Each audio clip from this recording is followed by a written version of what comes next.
ఒకటి గమనించావా? ఇనుమును నిప్పులో కాలుస్తారు. సుత్తితో కొడతారు.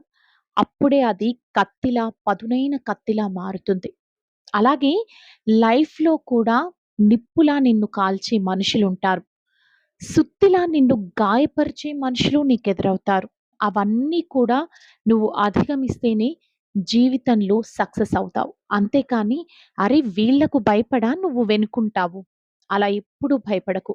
ఇలాంటి మనుషులు నువ్వు ఎక్కడికెళ్ళినా ఉంటారు.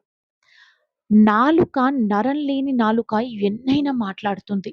వాళ్ళ నాలుకకు ఒక లిమిట్స్ ఉండవు. ఇది మాట్లాడాలి, ఇది మాట్లాడకూడదు అని ఒక ఇంగిత జ్ఞానం వాళ్ళకుండదు. ఏది పడితే అది మాట్లాడేస్తారు. ఎదుటి వాళ్ళను బాధ పెట్టడమే వాళ్ళు పనిగా పెట్టుకుంటారు. అలాంటి వాళ్ళను నువ్వు కేర్ చేయకసలు. ఎందుకంటే నీ స్థానం ఇక్కడ ఉంది. వాళ్ళ స్థానం ఇక్కడ ఉంది. ఎప్పుడైనా సరే నువ్వు గొప్పవాడివి. పడ్డవాడెప్పుడూ కూడా చెడ్డవాడు కాదు. అది గుర్తుపెట్టుకొని ముందుకెళ్ళు. విజయం తప్పకుండా నీకు చేరుతుంది.